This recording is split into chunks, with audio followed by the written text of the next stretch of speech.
You in the bottom. Hey, there it is. All right. Can anybody hear us now? Is it any better? Put your thumb up. Say yes, no. Yeah, say something. Yes, no, maybe. Don't come in here commenting if it sounds like you're talking through a telephone or a tunnel. Hey, all right, it's okay. All right, so here we go. Is it decent? Is it decent? Oh, it's really loud. Turn your volume down. How about now? All right, how about now? Is that any better? Pull it back up on your phone. All right, hold on, everyone. All right, hold on, Danny. Let's see. Let me go back here.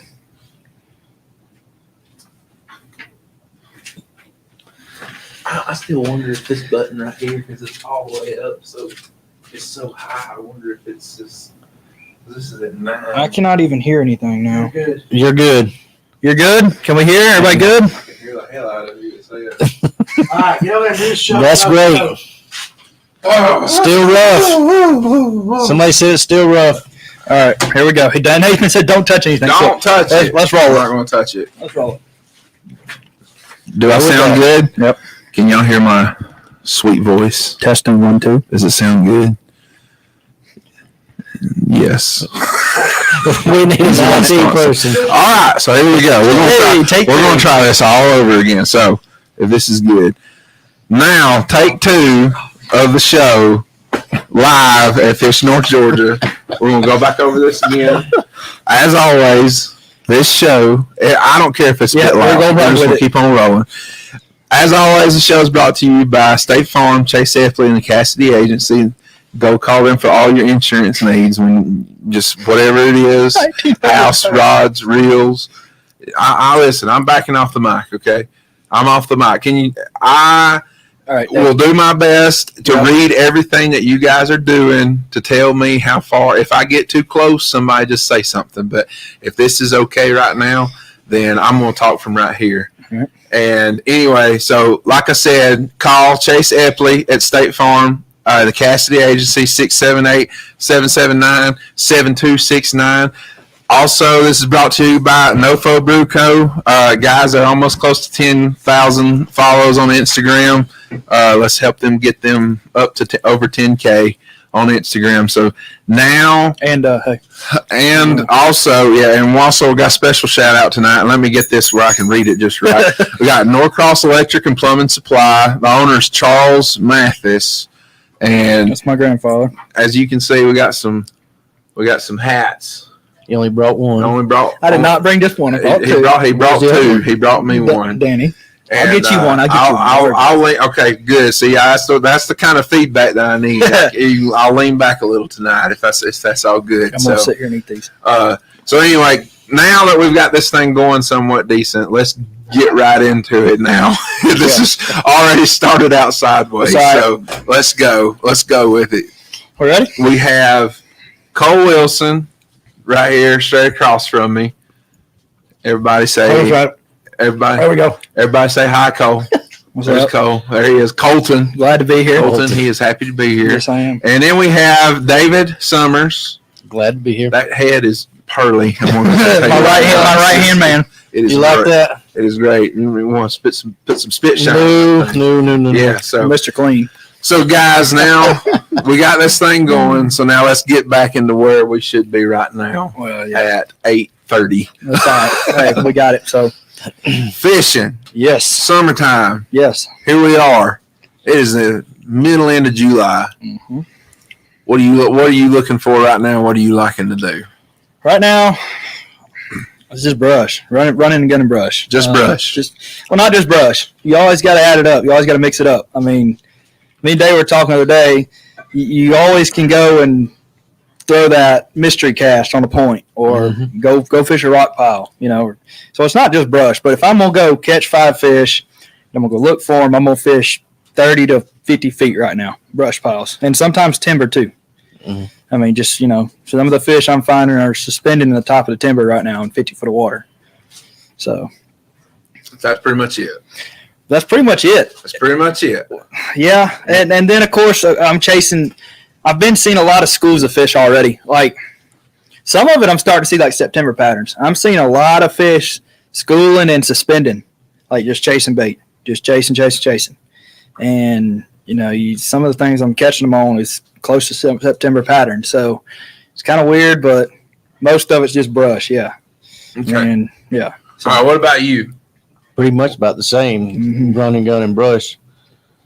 Running gun and brush. oh yeah. 40, 50 piles a day. Y'all are boring. No, hey, now. I'm just kidding. I'm gonna drop the secret here in a minute. So we're gonna drop secrets. So listen in. We're listening. I ain't got a secret, guys. I want to say something. I know. I see the views are starting to come back up a little bit. Guys, I want to say real quick. We apologize for the slight technical difficulties. Lanier baits. There we are. See, I see Lanier baits on the table. So we got all kinds of stuff. We also got some other things right here.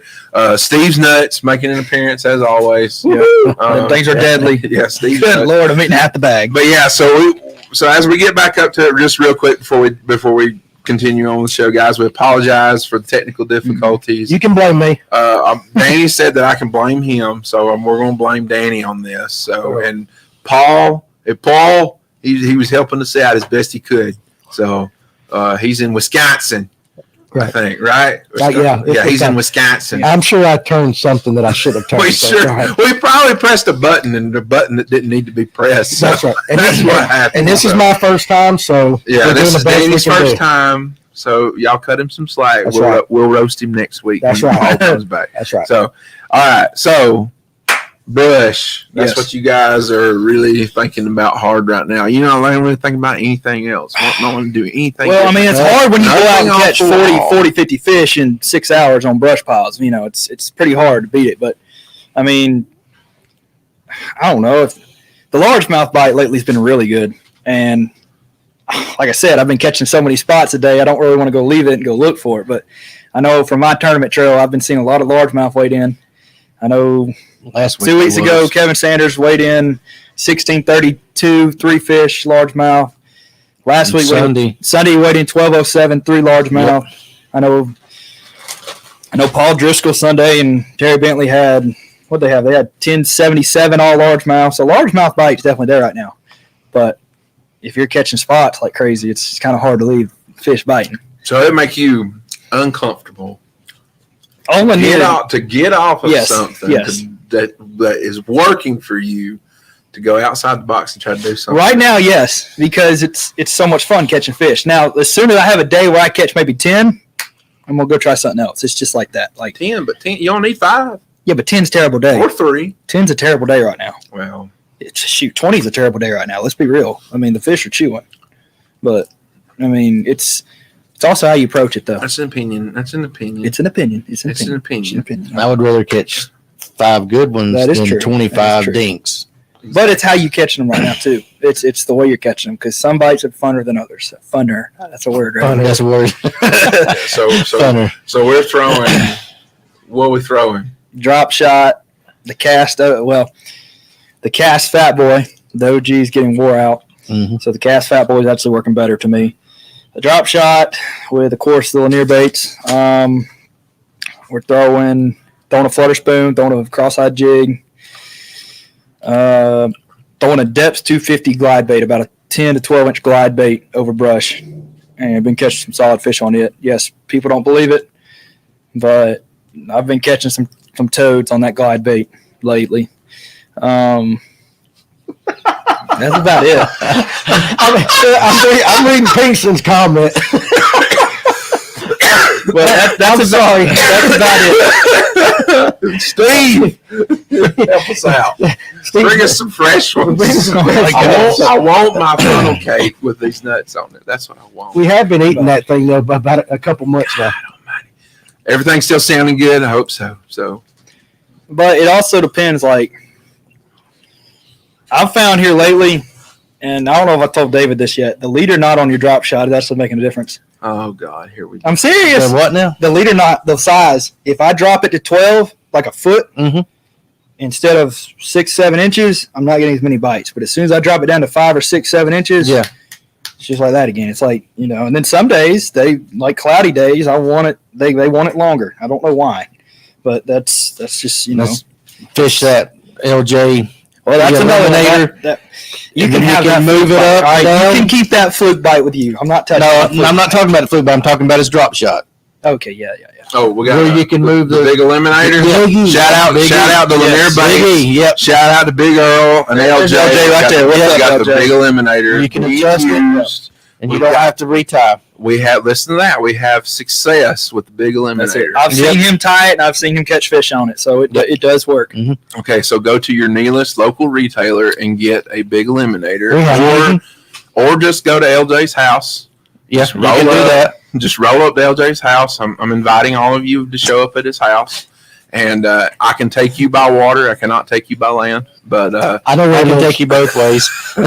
Yes, I know where he's at. So, all right. So anyway, but yes, in all seriousness, so you got Jeremiah Giles over here. That's because he said depths 250. It's because you said depths. So 250. The depths, yes, and I also throw in the Suicide 7-inch, 8-inch glides, the bluebacks. All right. And so for Jeremiah's purposes, what rod, what reel, what line? What rod, what reel? Okay. For the depths 250. Oh shoot. The I don't know what the rod's called. It's called rod. It's Oakwood Bait Tackle sells it. I know that really well. Ooh. But they sell it. And then the reel is, I think it's the 8-to-1 Dow. It's a Thule Elite reel, 8-to-1 year ratio. And the rod I know is 8 foot. It's an 8-foot heavy, well, actually extra heavy rod to throw that big swim bait on. And the depths I'm actually throwing on braid because on Lanier I can get away with it. Now when I go to other lakes, Burton, and other places, I'll throw it on 25, 20-pound fluoro and pray a freaking pike or something don't come get her, whatever them things are up there. But chain pickles. Yeah, chain pickles. There you go. But on Lanier, you can get away with 60-pound braid, But yeah, a lot of people don't throw them on Lanier, and people are so afraid to throw that bigger bait, dude. And it gets bit. And let me ask you this: what made you start throwing it? Well, 2 summers ago, or 2 years ago, 2 summers, 2 years, when I was coming out of high school. We were on a summer camping trip, and my parents found a guide service up in North Carolina known as Dreamcatchers Fishing Supply and Guide Service. Austin Erie runs it, and he took me out on a guide trip, and the first 2 baits he put in my hand was a walking bait and a depths 250 up on Fontana. And we had 29 pounds on a depths that day, and ever since then I've been hooked. I caught an 8-pound largemouth on it that day. I mean, it's just one of those baits that if you get bit, it's going to be a big one. It's going to be a big one. And Lanier's the same way. I ain't caught 103 pounds on it yet. So how do you throw it? What's your technique with throwing it? And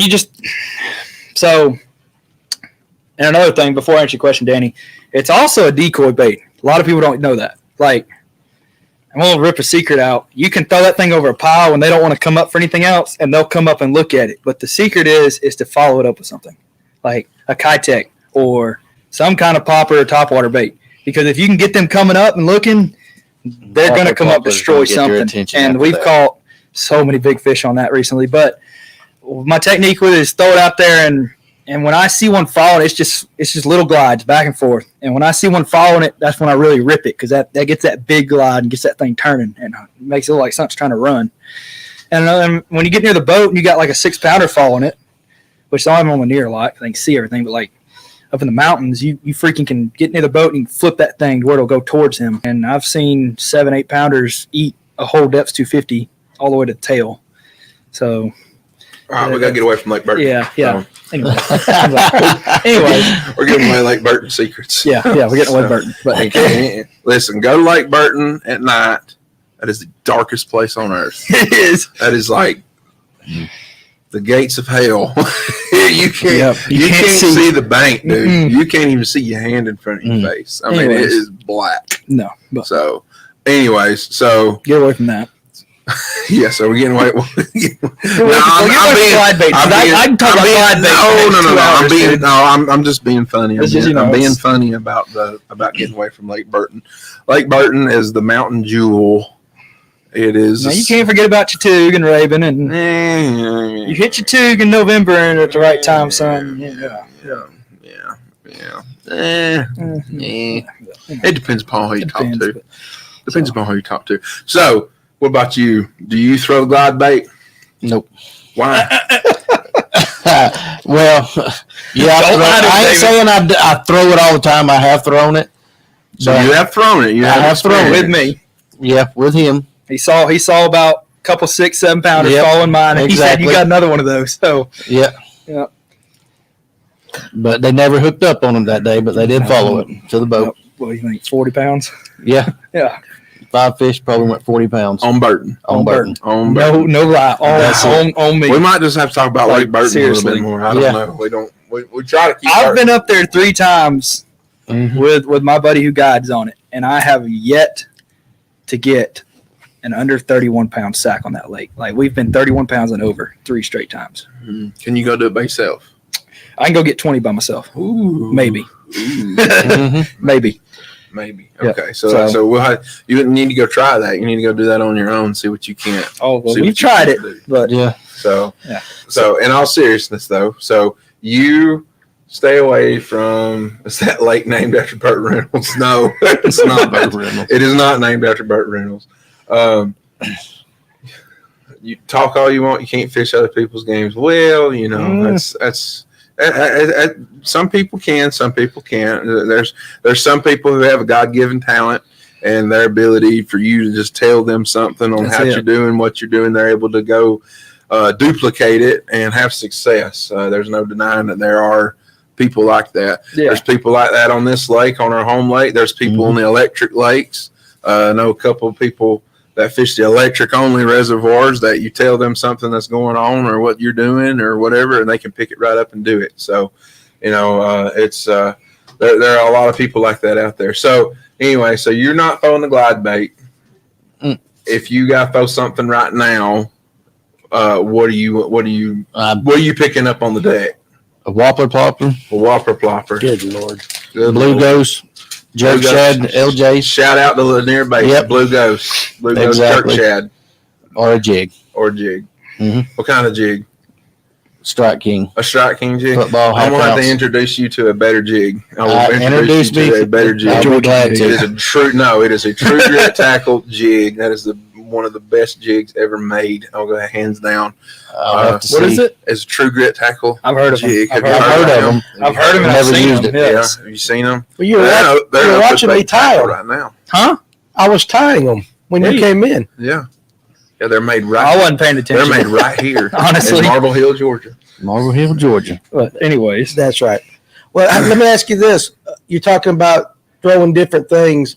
It's Summer Pattern, and one of the original titles to what we were going to do was the Dog Days of Summer. Well, let's get to it. I want some juice. Yeah, that's what. Why are we throwing what we're throwing? So we'll start with him. Mm-hmm. So we're talking about what we pick up first. Right now, you done named off a jig and top water and whatever. A couple other things. Drop shot, a whopper plopper, a jerk shad, ghost color, near baits.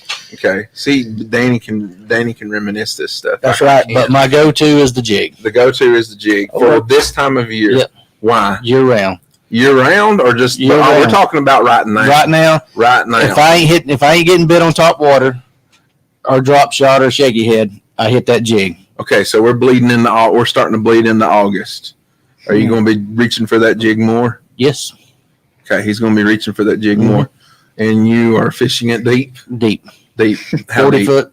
40 up foot. To 40 foot. Up to 40 foot. Okay. Half-ounce jig? Yep, football. Half-ounce football jig. Okay. PB&J. So, PB&J. Listen, you were getting the juice here. What kind of trailer? We don't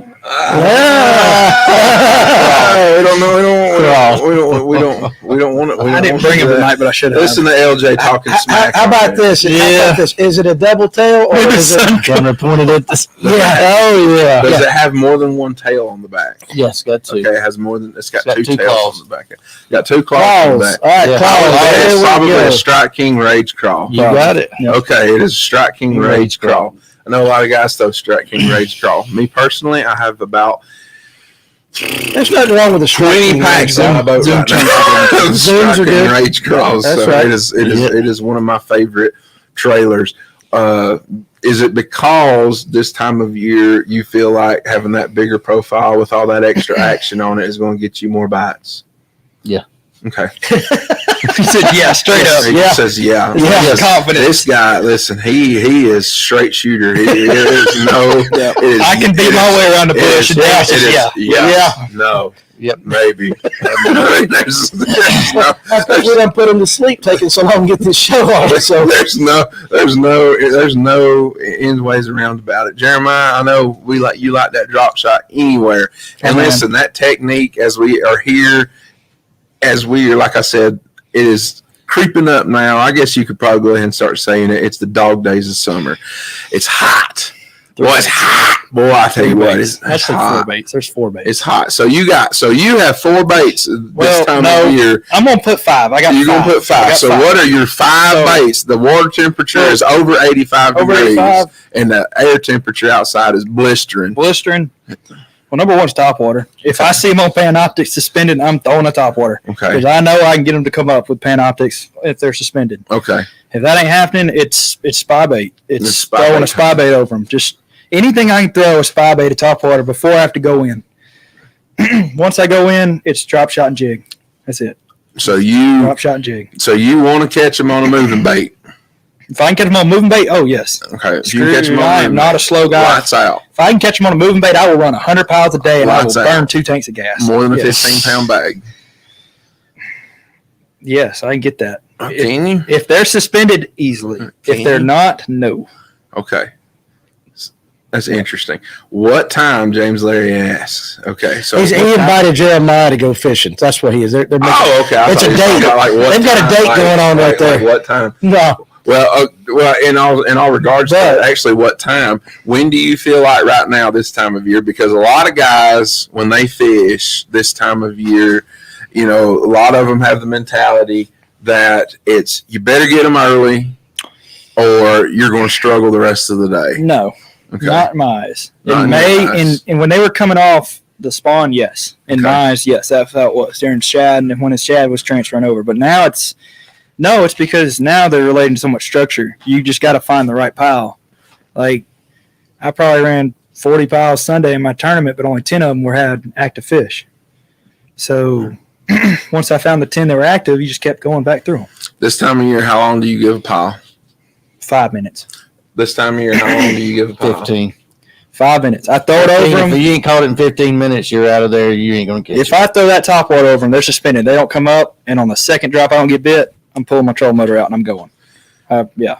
Nathan, don't you skimp on that Yamaha when you're re-breaking that new power head in. Yeah. You'll be in the same. You'll be in the same position you was earlier in the summer.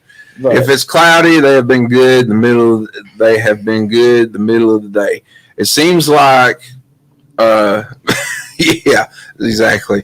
It seems like right now, people seem to want to. Well, they look at the weather. Well, it's going to be cloudy. There's going to be a chance of rain. I think I'm going to go out, this weekend, or I'm going to go out tomorrow, or whatever the instance may be. It's definitely getting tougher, though. Okay. I'm going to admit. I mean, it's getting to where the dog days of summer, like the show's called, it's getting to where it's getting tougher to catch fish. It is how it is. It is. They're going. The big boys are going deep, or the big girls are going deeper, and it's getting harder to catch a bunch of fish. You can go catch dinks all day long, shallow, but can you? Yes. Okay. I can go catch as many fish as I want. 25, 30. In shallow water, you're going to catch small fish. So just remember that, guys. What about you right now? Any given day, you're going out tomorrow, and what are you going to do? What are you going? What's your plan of attack? My plan of attack is top water first. Yep. If they're not there. He's right, though. He is right. So stretch the 2 minutes to 5 minutes. Okay. If they're there, I stay. If they're not, I'm gone. Yeah. Well, top water, move in over the pile, drop on it. If it's not. Do you have a favorite top water bait that you were going to pick up? Whopper plopper. There you go. A whopper plopper. The OG. Okay. Oh, he throws it unrealistic. Like really, he throws it a lot. Yeah. Okay, so you like the big whopper plopper. Are you only going to throw the big one, or are you going to change the size of it? 110. 110. Mm-hmm. Okay. All right. So interesting that you actually want to have or find success is what I should say. Throwing whopper plopper right now. Here as it's hot as it is. Yeah, I'm laughing at that. I know there's several of them. What about that question right there from Farmer? What type of structure or cover are you fishing? We're fishing strictly piles and piles. That's what we're talking about right now is piles. We're brush piles. Every once in a while, if you roll across that rock pile that you're near, you got to throw at it. But yeah. So anyway, so we got any more other questions right up there that we might skip over? Well, I'm afraid to touch buttons because I'm afraid. Okay, so listen. So I'm gonna say, did you say that into the mic, Danny? Yeah, I'm afraid I'm touching buttons. Okay, so he's afraid to touch a button. So guys, if we skip over your question, it's not because of ignoring you. We don't want the sound to turn to a tin can tunnel. Listen, I'm terrified back here. Terrified. I am. I'm glad there's not a camera on me. We're terrified to death right now. We'll figure it out though. Spoons at all? Either one of you guys? Y'all like to throw a spoon? I throwed it. I hadn't had any luck with it. I throw it, but if I don't know, man. I mean, it's not my go-to. This has been real. I mean, it's just not. What about point hopping? Point hopping? Yeah. Waste of time. Waste of time. My opinion right now. Right now it is, yeah. Right now it is, man. I mean, it's just. And why? Why is it a waste? Because it's all about how they're moving. To me, fish move the same way every year. They get still in the winter in the timber. They move up and they start creeping on the rock piles up. They spawn. And then they get on the points and they start working their way out to brush piles, and it's just a cycle. So right now they're beyond, well, at least the majority of them. You can catch fish shallow all year, but you're not going to catch numbers wise. But it's just the pattern. It's the circle that they go in, and they do it every year. I mean, that's why I think fishing logs work so well. To me, is because, they run the same stuff every year, or around it at least. That's just me. But it's my opinion that if you're going to fish the main lake right now, you need to be focusing on the high percentage areas, which is the brush piles. You run into the right brush pile, the right school, then you'll load the boat in a hurry. But comment right there from the local Lanier hooker. That's he claims what's his name? That's Chris Randolph. He claims I'm scared of the shallow bite. Yeah, so and I see his stuff on Facebook and Instagram, and he has lots of success. He's got video. He's got the video proof to back it up. He does, and Chris is good. I'm not going to take nothing from Chris. Chris puts in the work just like I do. Yeah, he just fishes different. He'll go up north and get in them pockets way up north, and I'd rather stay on the south end because I've always been taught the big ones live south, and that's just how it is to me. So there's more there. Yeah, I mean. So we'll get into the largemouth in a minute, but you guys throw a fluke in because we had a question about fluke. Do you guys like to throw a fluke this time of year? No. Me personally, I hate it. Big N-O. I don't like it right now. What about you, David? Yeah, David smiling. I throw it in a heartbeat. How are you rigging? Jerk shack. How are you rigging it? How are you rigging it? Wacky rig?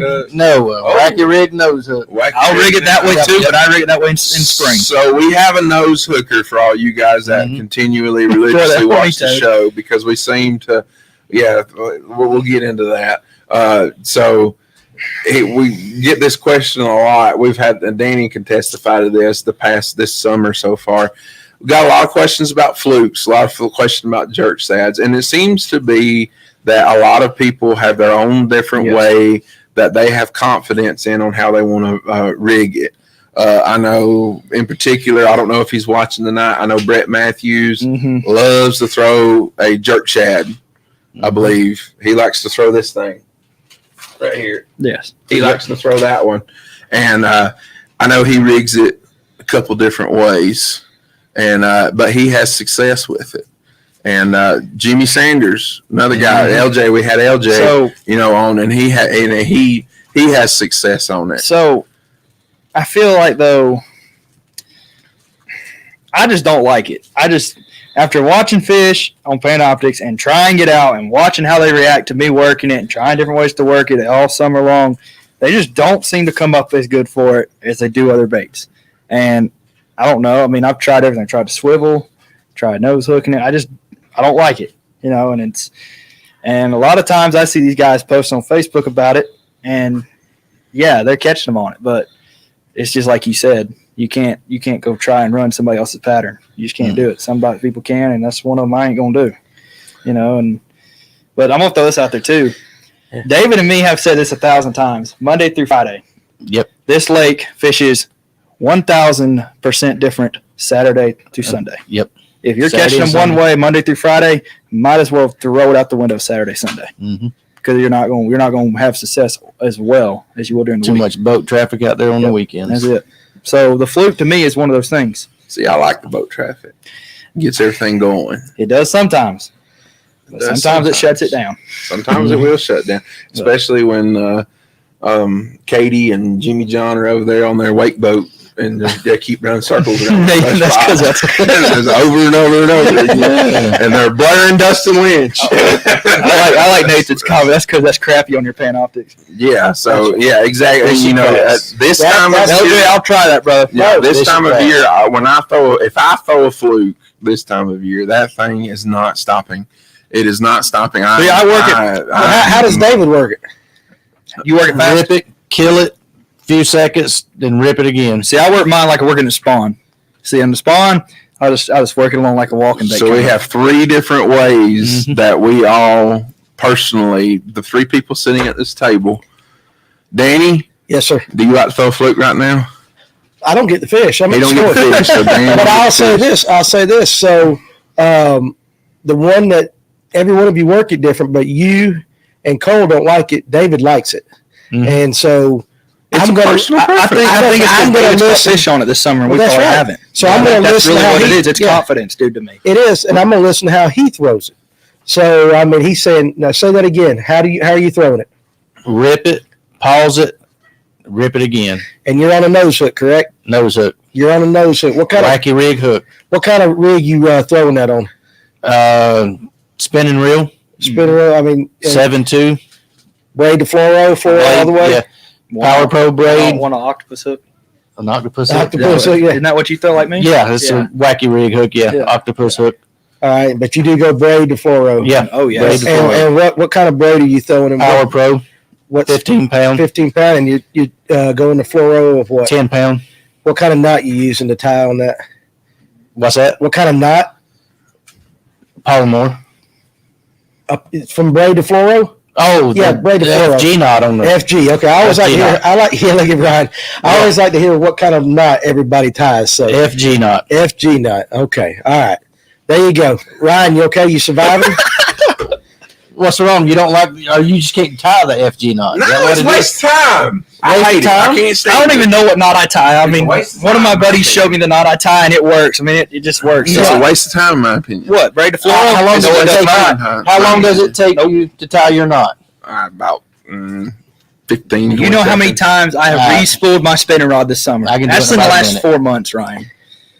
Minute and a half, just 2 minutes. But see, I have not re-spooled in 4 months. But see, do you know how often I pull spinning rod out of my boat? Well, yeah, you're the horny toe guy, I know, but right. See, do you think that I'm tying a leader knot to my horny toe? No, you're throwing straight braid like you're at freaking Okeechobee or you follow. And listen, it works. Oh, it does work. It works, okay. But I mean, if you're out in the middle of Lake Lanier, and the sea cruisers are running around you, and you're on a 50-foot pile, you're going to throw straight braid down there? I don't throw braid on the main lake at all. That's true. I don't think do anybody does. I got into that fad a couple of years ago.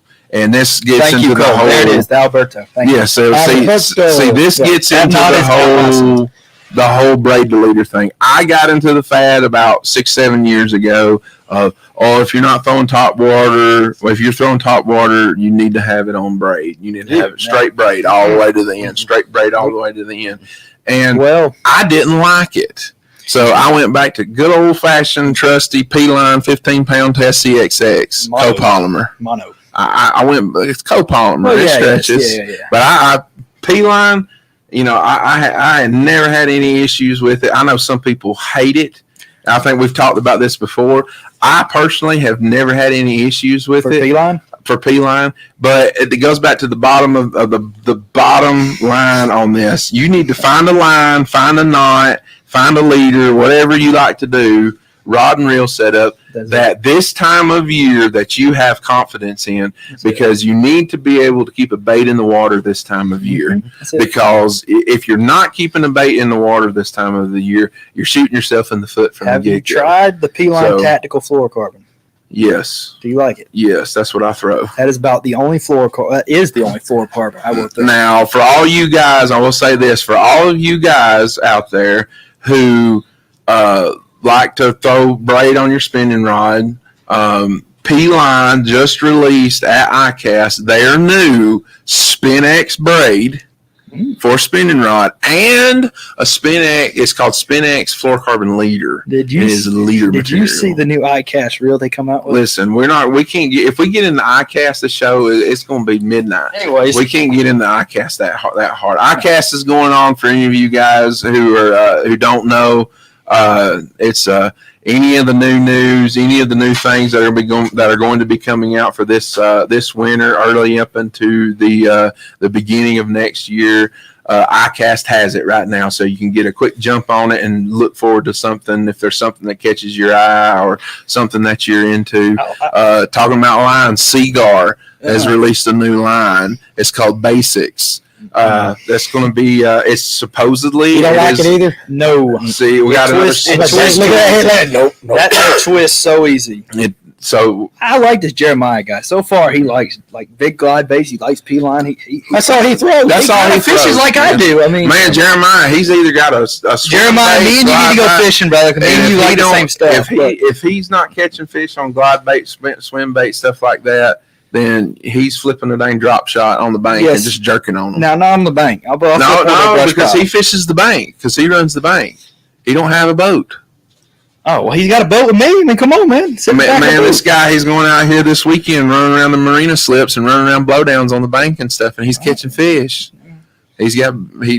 Go follow him on Instagram. There's enough fish in Lanier. Go follow him on Instagram and request a friend request for him on Facebook. So you need to do that as well. Kevin, you know there's largemouth in Lanier. So all right, so switching. I say switching gears here, but what we'll say really is we're really this time of year also fishing tournaments specifically.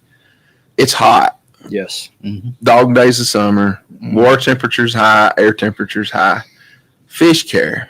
Now, for those of you who don't know and those of you who do, Cole and David, y'all, I'll let Cole explain. The Lake Lanier Bass Trail started, and I'm going to rant for about 5 minutes. Go ahead. Good, so I ain't got to change the camera. The trail started earlier this year. I was sitting in my uncle's house on Lanier one night. I'll be back.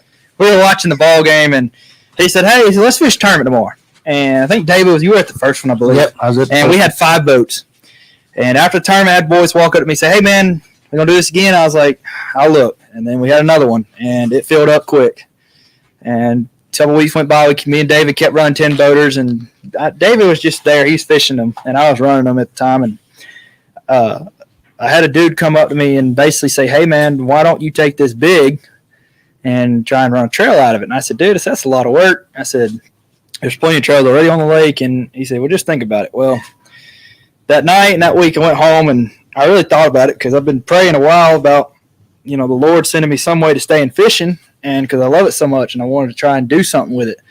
And I said, "Lord," if this is it, give me a sign. And the next weekend I posted 10 boater, and I had to turn away 33 people wanted to fish that 10 boater that could not. And since then, David, me, I started the trail February 7th was the first tournament. We had 25 boats, David. Mm-hmm.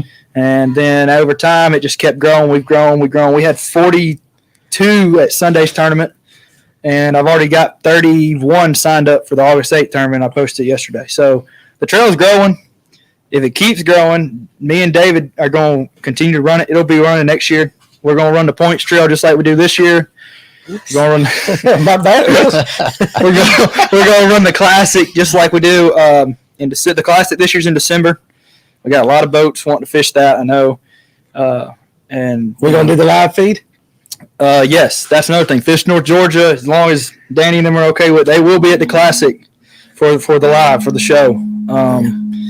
But next year, I'm talking to David about it. We're probably going to go 80. We're going to maybe go 80 boats. 80 boats. And we're going to see if we can get it done because many people want to fish. And, I had to turn away 20 people Sunday, and I don't like turning away people because everybody wants to fish, and I know that. But another thing is I was going to announce this tonight.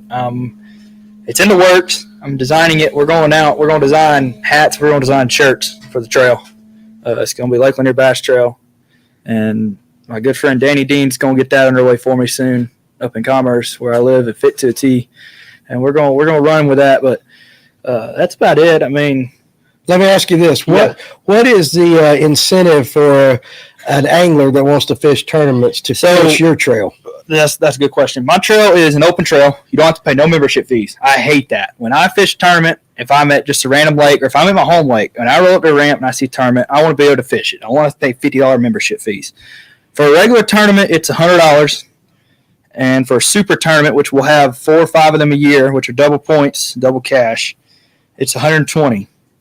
All right, and then will not change for years to come. We're going to leave it right there because that way it's affordable and there's still enough money to be made in the tournament. I mean, we've been averaging around $1,100 give out usually, so around there. And the Classic, if you're in the top 49 in points in December after the November tournament, the top 49 will get to fish a 2-day on Lanier, December 11th and 12th. Top 24 after Saturday get to fish Sunday. That's what makes it fun. But it's going to be $140, and it's going to be full payback. And that's with a lot of prizes and stuff given out. I think I got it set. We're going to pay and give out 13 or 14 places, right, David? I think so. Somewhere in there. So that tournament is basically what everybody's fishing for, and it's going to be big. And I believe it's going to be one of the better tournaments this year. Let me ask you, David. What do you think about what's going to bring an angler their attention to this trail, and they're going to say, I want to be a part of this? I think the entry fee alone will bring them in.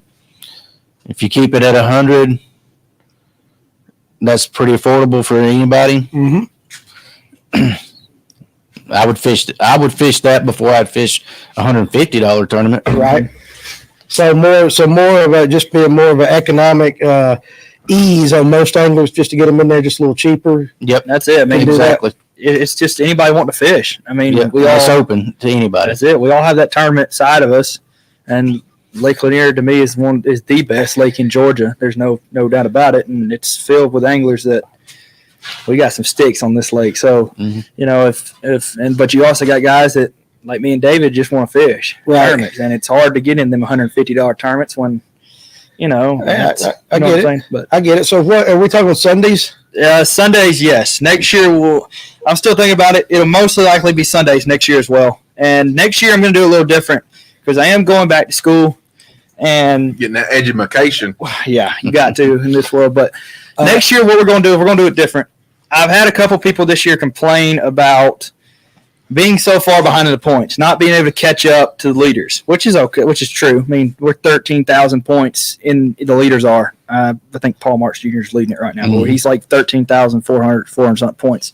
If you're just now starting, that's hard to even think about catching him. So what I'm going to do next year is probably go January through July with a Classic in July, and then we're going to restart. And August through December will be basically a whole different trail. So two basic seasons. That's it. Yep. But they're going to be different. You see what I'm saying? So that way when we get to July, if somebody wants to fish the backside of the trail, wants to fish in the fall, they're not so far behind the leader. They still have a chance in the points. Single or teams? Both.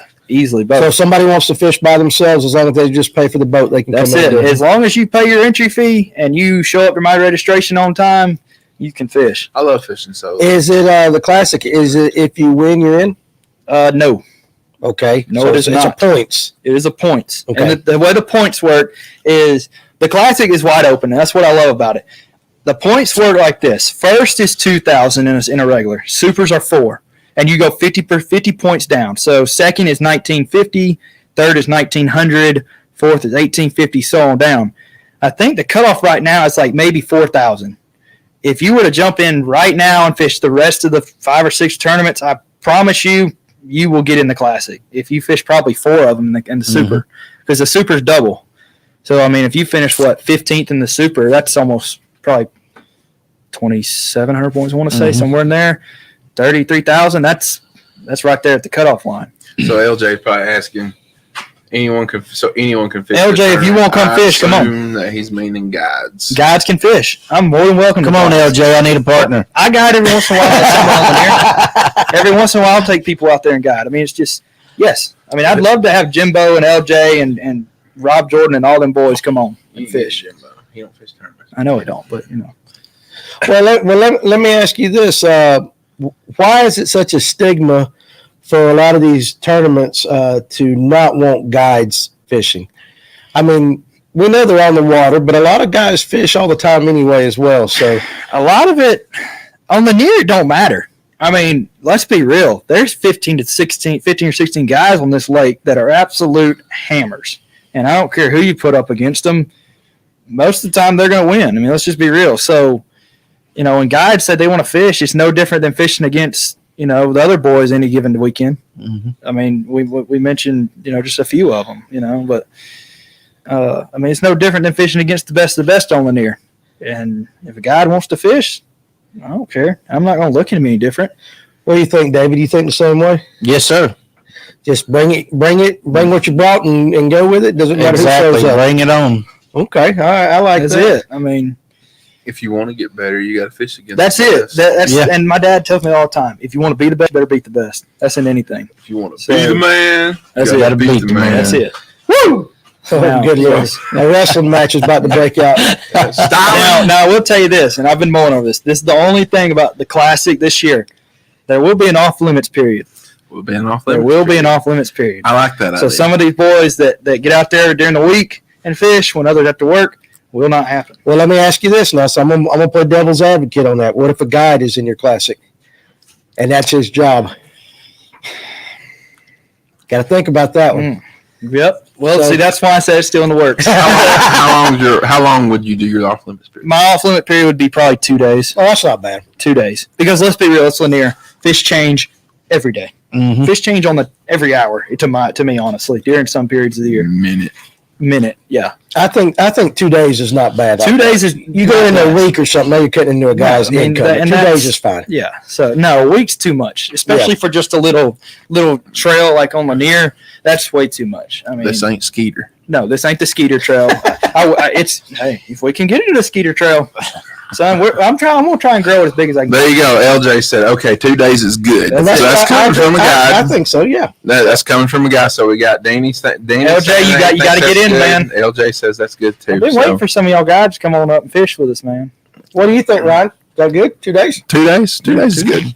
Yeah, of course. I mean, we got some of the other. I have to work to get my entry fee up, the 2 days prior. And of course, so. I know that earlier this year, I made the mistake. I scheduled some tournaments on other people's when some of the other trails on the lake had tournaments during the same weekend. Mm-hmm. So next year, we're going to try not to do that. And it's just, I don't know. I mean, there is your tournament. It is a time. It's your tournament. It is your schedule, but I don't get big enough. I get bigger fields when I don't do that. If somebody's got a tournament day before me, I guarantee you I'm going to lose 10, 15 boats. You had the evidence to prove it? Huh? You had the evidence to prove it this year? Yes, I do. February, what was it, 28th? I missed that one. I couldn't tell you. I have to look. I have the evidence, though. One tournament, I had a major drop-off. And it was because there was a big tournament before me. And I know you do because you told me you got every tournament wrote down. That's it. Yeah. Everything. Yeah, I keep every paperwork, every tournament sheet, everything that ever went down in my tournaments. I keep them until December, and then I burn them. I don't need them in December. Every permit's in my truck. Every permit is in the truck. Every permit. Okay, yes. so I have permits. Lord of mercy. So we don't need to go any deeper than that. We'll save that for another. Some of y'all know what that's about. But anyway, moving on. Brock Turner, he also says off limits is a great idea. Yes. Brock, let me go ahead and tell you something while he's sitting here watching. How long were you at the beach? It was like you were at the beach for a month. Yeah, every day, Brock. No. Jessica Turner is with Brock Turner at Daytona. I'll admit though, Brock was supposed to fish my trail Sunday, but his brother got sick, I think, or something like that. But hey, listen, he never got a tan. For as long as he was in there, man, he did not tan. Brock, you can't tan, man. You need some of that bronzer. I'm talking. all over. Just sit out there. As the weeks went on, however, I'm gonna say as the weeks went on because it seemed like you were there forever. Weeks. You just, man, you'd have a picture of your face would just be just as wide as this e-propulsion sign. So. Yeah, but the last thing on tournaments is my biggest thing on tournaments is I want to go to 80 boats because I don't want to leave people out. I hate turning people away. It just don't make me feel good. Did y'all talk about fish care while I was upset? No, I'm going to go to that right now. So we're going to go ahead now. We're going to get to that. I'm excited for that. We are going to talk about fish care. Yes. Now, it is hot right now. And I'm very passionate about this section right here. Cole is very passionate. Are you passionate about fish care as well? No? what in the world? Well, I mean, I know what you say on the show, dude. Wait a minute. I wasn't expecting you to say no. Ladies and gentlemen, I told you guys he's a straight shooter. He said, I need a new right-hand man who turned that wrong. Nope. I care about it, yes. cream rise to the top. Okay, that's a good question by Mr. Castleberry. All right, so when you sign up for the first time for the year, like when you first fish the first tournament, I'll ask you, who's your captain? So for me, let's go David. It's David Summers. So if David misses a tournament, David doesn't get the points. Mm-hmm. So he can fish with whoever he wants to fish with, but David's got to be there to collect the points. Captain does. That's right. That way I ain't got to keep up with a million different people because nobody wants to fish 12 months with the same partner. I know I don't. We'll kill each other. Let's just be real. So, and different people are better at different times. So, it's just one of those things where you get a captain. The captain is the one that will get the points. And I've had instances this year where the captain's like, "Hey, I ain't gonna be there. Can my buddy get him?" And I say, "No, you can't. Mm-hmm. That's just how it is. Sorry." 10-4. Sounds like it's understood. Thank you for the question, brother. Anyways, so fish care, very important. Very important. Very important. Okay. I'll say this to start it off, and then we'll bang it off like that. We'll bang it off of this. From about the end of May till about October, 1st of October, I always put ice. Now, this is just me personally. I always have ice in both my live wells with G-juice and a little bit of hydrogen peroxide. And it has never failed me. Yes. The fish always swim away at the end of the day. So, after they swim away, whatever happens to them after that, that's Mother Nature. Yes. But I want to personally make sure that whether it's 3 or 5 in the summertime, I want to make sure that they always swim away. And I will separate them in the summertime. I will put some in the left side and I'll put some in the right side to keep it even. Now, you go. What do you... So, fishing with Farmer, you ain't got to have a partner. Like, most people do, but, there's certainly a lot. I know Paul Marks fishes by himself a lot. I'm fishing with Jonathan. Who else fishes? Kevin Underwood fishes with himself a good bit here lately. We're willing to get his boat back soon, but that lower unit didn't take yeah, that lower unit will take a dive again. But anyways, fish care. What do I think about it? I think it starts actually earlier than May. I think it starts beginning of May. Well, as soon as them fish start coming off spawn, I think it starts right there. They're so beat up, and the worst. Sorry, I'm just laughing at the comments. I'm laughing at Nathan. Keep going. The worst tournament I had this year for as far as fish care was it May 22nd or July 13th, David? The 13th. July 13th. Like right when they were coming off spawn. They spawned really weird this year to me. And I had 25 I had to deal with. I was at the ramp for 3 hours, healing fish, taking care of fish, trying to get fish back in the water. Because I hate fish dying. I don't want to become Altoona. I'm gonna put it out there. Let's just be real. When was the last time? Let me ask you this. I'm gonna ask Ryan this. How many 5-pound and 6-pound spots have you seen wade in this year? Where? On Lanier. A few. I've had a couple. 4 years ago, how many were you seeing wading in? A lot. A lot. That tells you something right there. It's fish care.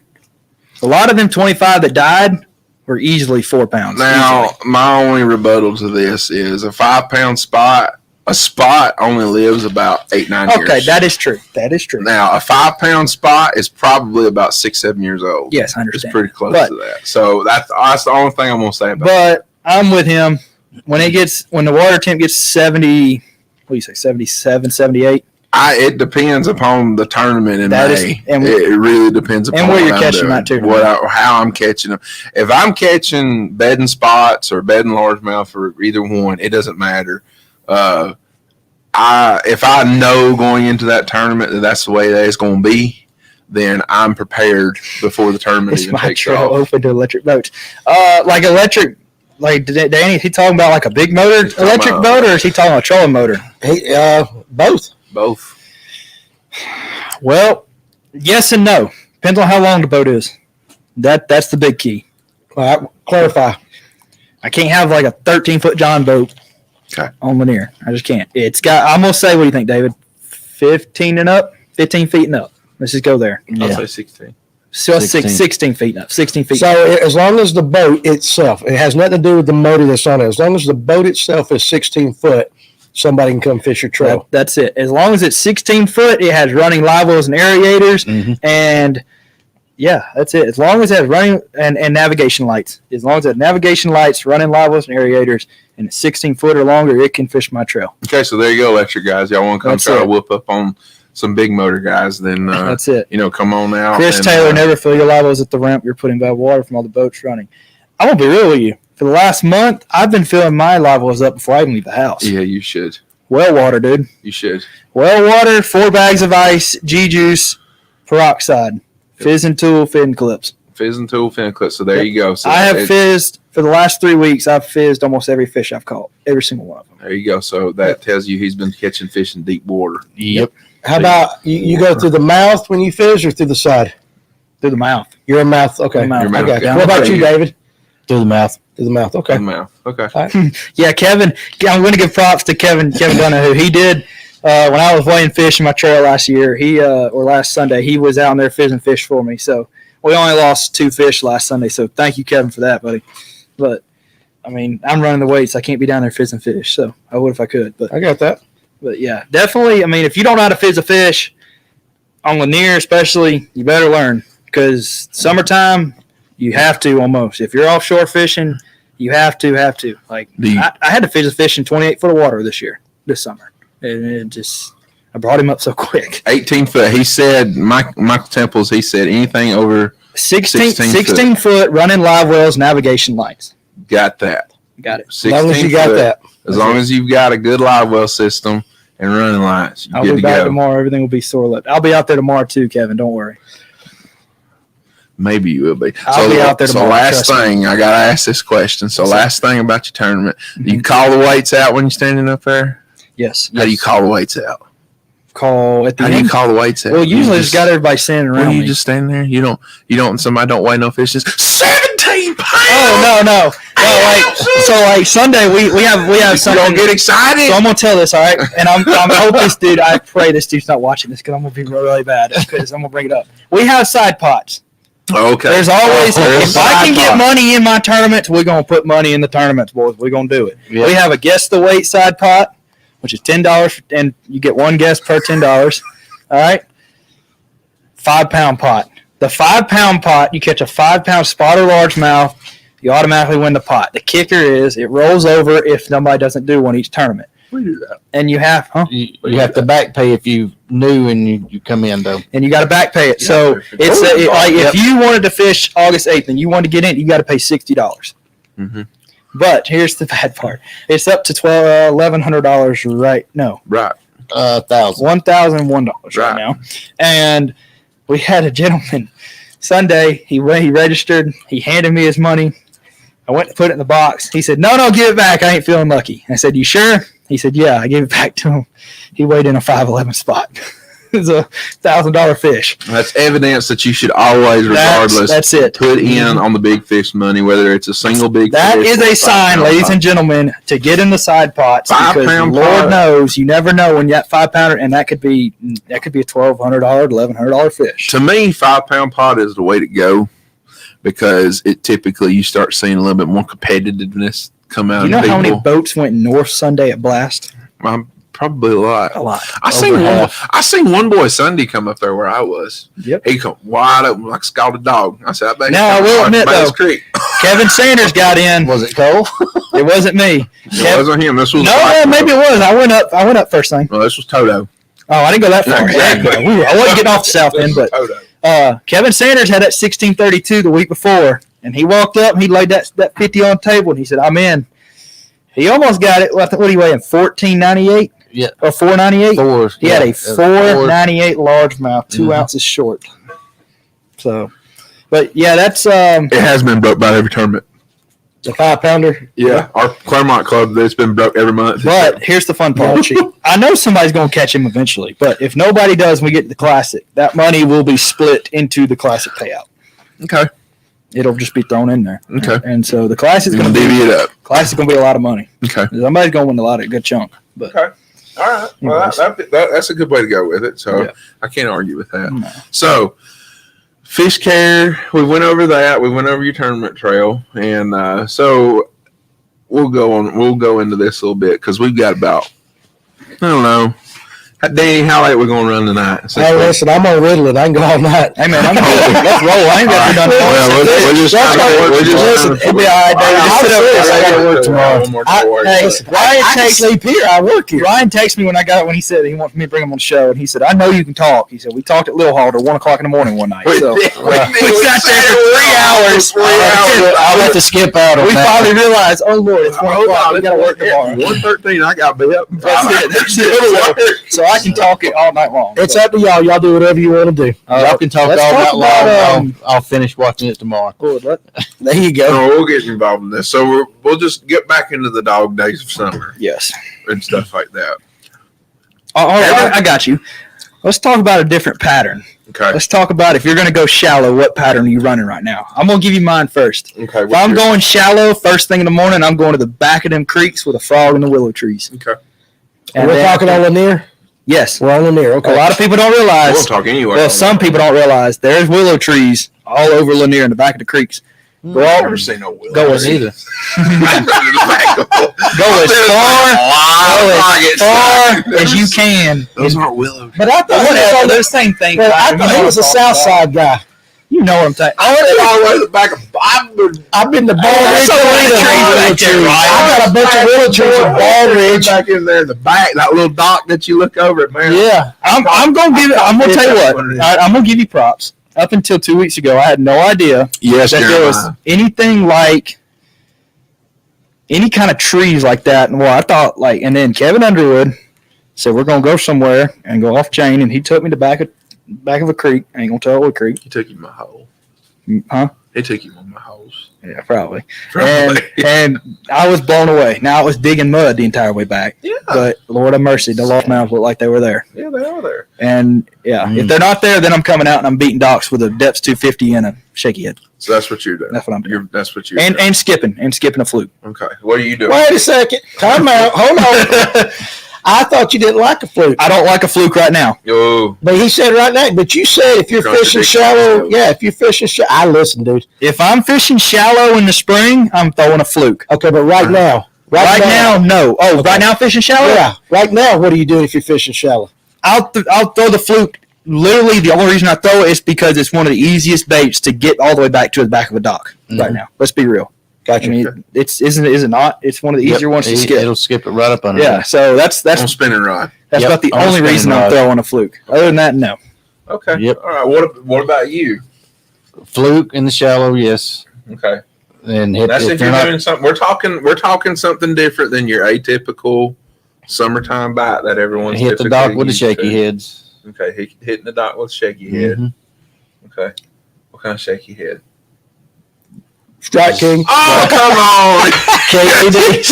Look on his face. What did he say? Look on his face. He was like, wait. Don't show him Wahoo. Dude, I know about Wahoo. I got a dude that works for us that's his stomping grounds. Little River and Wahoo. Yeah, I know all about there. I just don't go up there. They ain't no fishing Wahoo. There's she. Yeah, Farmer can skip docks. Jonathan Farmer.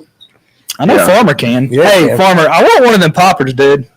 No, that's not. That's the wrong farmer. Oh, never mind. Dang it. This is the young farmer. Oh, dang it. This is Jonathan. Jonathan. I do want one of them poppers, though. Why? Emerald poppers. I don't know, just to have it. I'll paint you one. Huh? What you doing? I'll paint you one. Hey, by the way, if anybody can paint me a white Seville, I know some people. Hit me up if you can paint a white Seville. We got a guy right here that we can hook you up with. Yep. Hit me up. I'm a big custom guy. I mean, you can ask him. You get my plastic box right now, and every bag in my plastic box is custom by a guy that makes them for me. Ooh, yep. Okay. I'm not going to reveal because he told me not to reveal his name. So he spent some money. So we're digging into the. Okay. Hold on a second. Danny said something. Yeah. All right. So you got a guy. When you say customs, what are you talking about? I'm talking any bait, any color that I want, like anything, like hard bait, jigs. I mean, I'm talking soft plastics. Soft plastics. Okay. Like there's one crawl he makes me, and he literally called it Cole's crawl, and it is based off an earring that I found on Instagram one day, and I thought, heck, that looks like a good jig trailer color. So it is an earring based greenish brownish with yellow and red flake, and you will not find one anywhere in stores around here because he's the only one who made that color. An earring on Instagram. It was a greenish yellowish earring. You wear studs? Huh? No, I don't wear earrings. It just popped up, Ryan. What page were you on? I don't know, man. It was I was searching and it just popped up, and I was like, I was going through fishing actually. It was one of them ads, and I was like, whoa. I had some studs back in the day. But like squares. That and then of course some of the chatterbaits. David Loftus makes some chatterbaits. Yep, he's a good buddy of mine. Yeah, blue herring. So blue herring and also fire crawl. But Danny, he can make me. He can make me anything, and I mean he makes. What's another good color he made me? I'll Sharpie those things for you. There's one he makes. There's one he makes for me, and it's a blueback. I'm dead serious. It's a blueback Kitech, and it's called BMF, and I cannot say what that means on the show. I know what it means. Yep. Yeah, let's don't. Yeah, I spent all week at church camp last week. Let's don't say what that means. Praise the Lord. Hey, Danny came back revived. But anyways, back to what you were going to ask, David. I forgot your name for a minute. Oh, hold on a second. Listen, couples fight. We got a couples fight going on here. We forgot our names. Anyways. All right, so go ahead. Now, Bassing with Buddha. That is Nathan. That is Nathan Dawn. So but you like custom stuff. So you are you got to think if you can get it. That's okay. It's just like the OG. Before this summer, Bass and Lanier has not seen it. Right. How many people have been throwing the OG this summer and catching the snot out of them because they have not seen it before? Right. So any color or bait that I can get that a fish hasn't seen before is an advantage. Period. I mean, we were talking about that earlier before the show. If you can get something that's different, Yeah. Yeah. So that's just why I like custom. I got you. And it makes me feel better knowing I'm the only one at the boat ramp that has that. Right. But you said a white Seville. A white Seville, because if you know, they don't make white Sevilles anymore. That's yep. That's right. They don't. That's right. Everybody wants that custom painted white Seville though. But to get it done I right. have to think twice about getting close to That's right. Okay, so bottom line is you are a custom guy. You prefer custom stuff. David's a Strike King guy. Strike King. Rob Jordan's rock crawlers, custom. So you custom. I am a custom dude. All right, I'm gonna throw something at you, and I like Rob. Rob's been on the podcast before. Yep. We get along great. But do you think the value of some of the stuff is worth it to have that one? No, some of it's not. Okay, some of it's not. So, and I'm not talking about Rob specifically. I'm talking about, because I know he does custom painted rock crawlers. I'm talking about, can you actually just overprice yourself if you're getting custom work? You can just go. You can, and you just got to know your limit. I mean, I'm not going to pay $10 for a bag of craws. That's ridiculous. Right. I mean, so it's just there's certain limits, and I feel like it's different for everybody. Gotcha. What you're willing to spend, like me. Them depths 250s ain't cheap. I mean, I think the most expensive I ever spent on a bait is $225. Then I throw it on straight braid, and I will not throw it on anything else because I'm too afraid of it. I understand that. But yeah, every person has a different one. What about you, David? You use any custom stuff, or are you more of a traditional the green custom pumpkin thing I use is the OG. Okay, that's about it. Is it custom? If you want to call it custom. Okay. Right. I got you. But it is new. We could call it. I guess we'll have to ask Ryan. Yeah.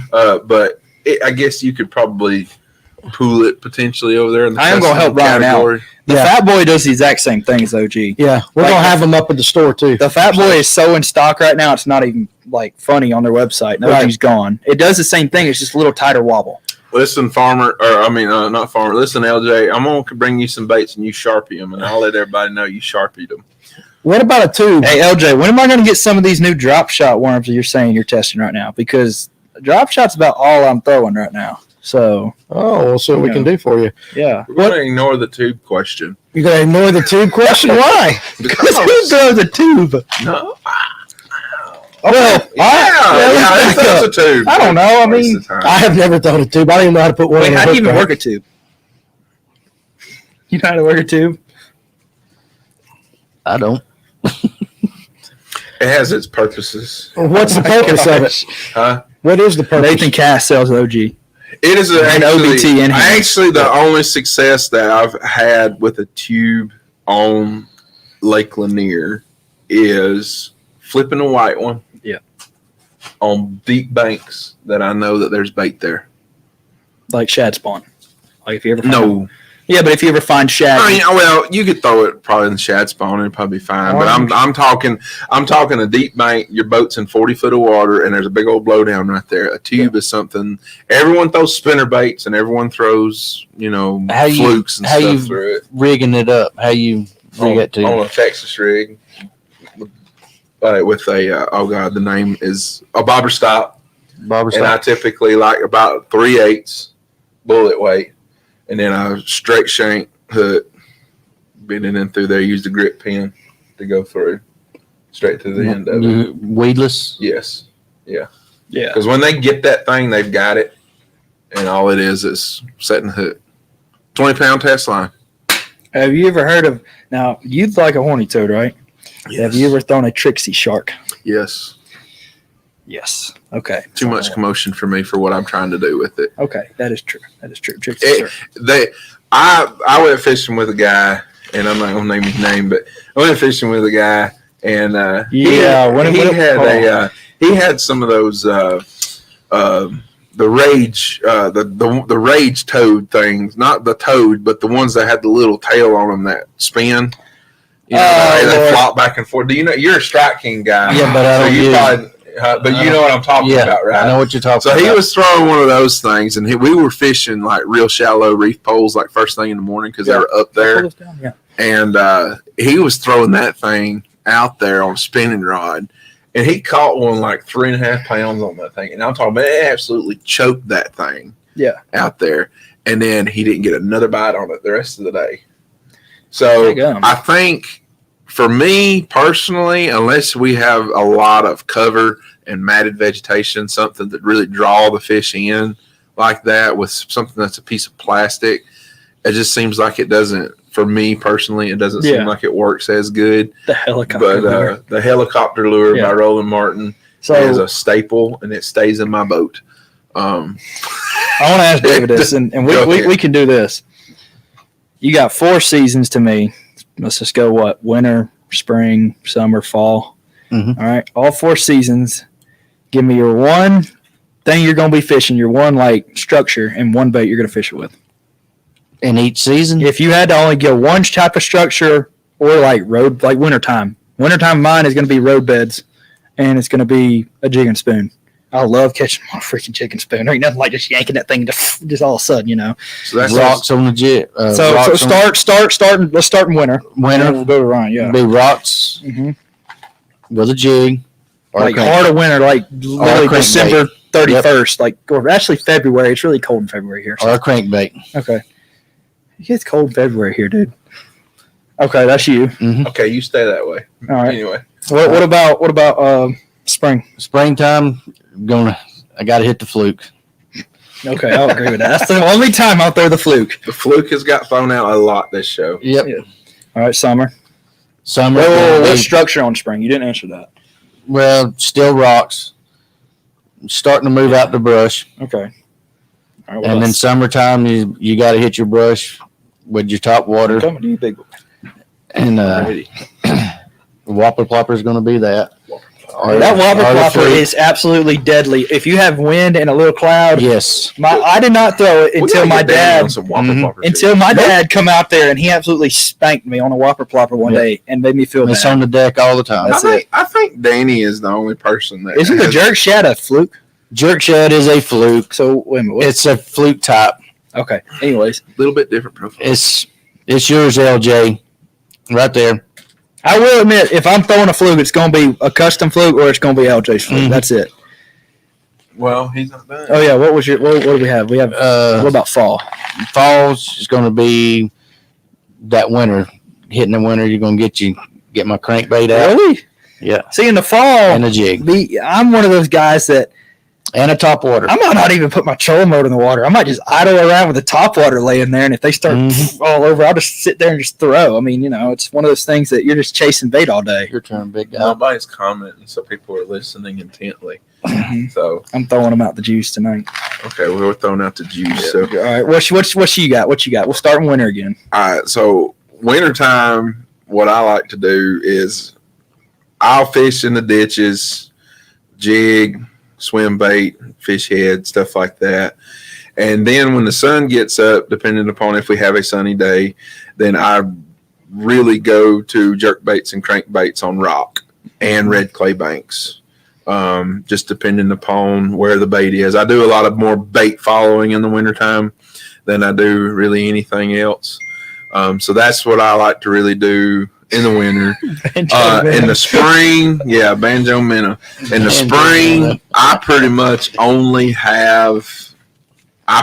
a spinnerbait like all day. What? Yeah, that's pretty much like all day. Wait, spotted bass? Both. CB, it's a 3/8 ounce Kitech all day long. Yeah, that and a shaky head all day. Yeah, I in springtime I'm always looking for the shallowest stuff that I can find. Yeah, that is true. And that's just me with a spinnerbait. That's just what I do, and that's what I like to do. Once the fish really start getting on the bed, I kind of change a little bit. But summertime, I really wait on that real mark to get about to 80 degrees, and I get away from the main lake brush pile fishing and stuff, and then I go do my thing. I do my thing all the way till about the end of October, 1st of November. And then in the fall, it's pretty much all bait orientated, top water, crankbaits, jerk baits. Have you seen the bait stacking up this summer like you have in years past? To me, I'm seeing so much bait, and I'm not seeing fish attacking it like they used to. Well, we've got a problem, in my opinion, right now. There's a lot of bait. There's a lot of bait now in the lake. There's a lot of bait, not just in Lake Lanier. Yes, there's a lot of bait in a lot of the lakes. But the question is, does that mean that the September, October, fall topwater bite is going to be off the chain because they're chasing bait? And it'll depend. It'll be dead because too much, or it'll be on fire. What are you going to do if this fall they decide that they only want to eat bait about this big? I'm going to throw this. You're going to cut this jerk shad right here in half. I'm going to get my buddy to make me some small custom Kitechs that he makes. I'm talking like 2.3 Kitechs. I got you. And throw them on like a 1/0. Well, but like I said, we're in a predicament, not just on Lake Lanier, but in a lot of the other lakes around here. And some of the electric guys can probably attest to this. There's a lot of bait in these lakes. There's a lot of different size bait in these lakes right now. And I think it's right now, from what I've been seeing, it's just a particular 1 week they seem to want to only feed on the little stuff, and then the next week they want to eat that. They want to eat that big stuff. Yeah, and it really. So this last weekend, it was literally it was all weekend, and it just, and then the weekend before that, it was there's that right there, little threadfin shit. But so the Mickey rig, we know it's all. I don't think LJ owns anything over 8 pound test, so it's. I don't even think I have anything less than 12 in my boat at the moment. No. So I got 10. That's about it. Nah, it's 10's on my spinning rod. I might have 6. I keep a crappie rod in the boat because, like, when we go to Chickamauga every year and I see crappie everywhere, I'm just trying there with Panoptics, yanking them out. But you mentioned Panoptics, dude, several times. I've been waiting for a Panoptics guy. I don't care what anybody says. Garmin is 2 years ahead period. And I run hummingbirds. I run 3 hummingbirds, 1 Garmin. And God almighty. The bottom line is this. If you can sit there and watch, what are you laughing at? If you can sit there and watch a fish come up, eat your bait. Cole's boat under the water. It's like It's just Pretty much. noise. You throwing the hydro wave, it's there too. Oh, But- God. Let me turn that thing up about 80. Anyways, if you can watch a fish 80 foot out come out of a brush pile and eat your topwater versus somebody who is just randomly going down through there, just throwing it, not expecting it. How can you not say that the dude that's watching him do it is not ahead of the dude that doesn't know it's coming? How can you, because when you're working and they come up like this. Know. Well, you don't have it? I thought you had it. No. Oh, but if you're working. Dude, sometimes I don't even turn my graphs on. If you're working it and you see that Wow. fish dart, I'm serious. Like my focus goes just so much more. I'll just start waiting. Partner for the next it's tournament. different. It's taking a shot. But Sometimes I don't honestly. you can, hey, ask David. I ain't even seen you touch the hydro. Ask David. Oh, gosh. David's seen me focus on my Panoptics the entire day. Listen. Like, all day. not even look at my fishing bait. Mhm. So, note to self, we're going to make us a little jar. We're going to put it right here. We're going to get Cole a little jar so he can go to the chiropractor because he's That's it. Yeah. fishing like this all day Dude. long. Right now, on a brush pile, I will find it, I will throw it looking like this, and I will go like this. And when I see one coming, I won't even look up. I'll just wait to hear it. Patrick Walters. I won't even look. Patrick So, Walters. but the hummingbird coming out, I'm waiting for there it is. I just told you. Yep. The hummingbird is going to beat the Garmin now. We know. Bottom line, Yeah, do you really think Garmin's going to wait and let Lawrence and Hummingbird catch up? No. I have Lawrence, and like I said, I'm just saying, Garmin's got something with their sleeve that's coming out that's going to blow it away again. It's just how it is. But the Hummingbird, I got a lot of buddies that are getting it. I've seen it. It looks good. I wish I could get it because it looks better than my Panoptics, but I'm on the list for it. David's on the list. Been on the list since February. So you're one of those guys that's been on the list. I know several Yep. guys who have been on the list, have been waiting on it to get here. Waiting on LJ to get here, and LJ can install it for me. Listen, LJ, I bet you your boat. What? I bet you your On boat. what? What are you betting us? I think he's saying that the Hummingbird is going to be the top of the line and that Garmin is not going to be able to. When Garmin drops their I new think. thing, it probably won't be. But right now it will be. But agree to disagree. But what was I going to ask you? Cole's fishing in the Cole. summertime consists of staring at Panoptics, 2 casts with a top water, half a drop with a drop shot leave. Hey, man, I can't help it that you're all over here throwing a dang jig and doing this the whole day and trying to get line out, and I'm power shotting. Power shotting. Power shotting, dude. LJ, Oh, look, okay. What is power what's shotting? Yeah, what is power shotting? So, Define. Yes. What is So, power shotting? this is something. This is something that that Cole Jackson and Kevin Dunn who come up with my name. It's power shotting because I'm down to the pile and I'm bouncing it 3 or 4 times. If I don't get bit, I'm leaving. I'm just picking it up, leaving. So, but they called it power shotting because one of my buddies, not them, but somebody else, went on the boat and I ran out of 3/8 ounce drop shot weights. So I took 3 of my smaller drop shot weights and put them all on the same line, and it's power shotting. He called it. So I call it power shotting. Okay. Okay, Drop so shotting there's and an monster explanation to drinks. that. Interesting. Yes, drop shotting on monster dinks. Yes, the drop shot is a monster dink catcher. Bottom line, the jig right now is actually on fire. I mean, we've caught some tanks on jig the last 2 weeks. So, it's just In brush? in brush. Yes. Yes. Okay. I've Around docks brush? also, Around docks brush? some, yeah.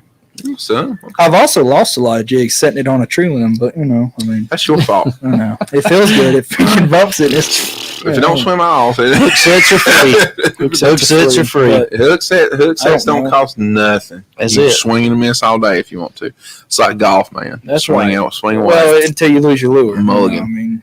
I lost a Seville earlier this year, and I had to sit down and cry for a minute because Sevilles are expensive. But and I don't have a lot of them, so. But, Tree pounders. Tree pounders, that's exactly right. what that Tree is. Tree pounders. pounders from LJ. There, but- tree pounders. So with that being said, the power shotting, I'm just still trying to get that over my head. That's right. We're using an upsized version of it where it's no longer finesse. That's right. To where it's just getting down there and you jigging it. If they want to eat it, they're going to eat it. If not, you pull it up and you run. Yeah. That's just cool. And I'm going to tell you what. I'm going to give Brock Turner credit for it because when Brock come on here and see, I used to spend 20, 30 minutes on a pile sitting there and just watching him and thinking, why will this fish not eat it? Just sitting there. And when Brock said I only spend about 5-10 minutes at the most on one, I just started doing it and I immediately started catching more fish. So, Brock, I'm going to give you the credit on that one, man, because everything I've run this summer has been what you talked about. So, got to get credit. And just because you don't catch them on that pile, don't mean they're right. You leave and then come back to it. I have come to it. I am a big believer in that. Yep. I go to the same brush pile every Sunday that we fish tournament. I run to the same brush pile. And it's always, last month, it's been this way. I either catch them there in the morning or catch them there in the afternoon. Mm-hmm. One or the other. At some point in the day, they're going to pull up on it. Well, not only pull up on it, I believe if they're down in it, they're going to pull up in it. Mm-hmm. And if they're on top of it, they might go down in it. 3 Sabills in one day, boy. Yeah, that would hurt. That is check your knot or something. I don't know. That would hurt. Now, I don't know. My buddy lost 9 depths 250s in one day. So, yes. So you can talk about. That's just throwing money in the water. Yeah.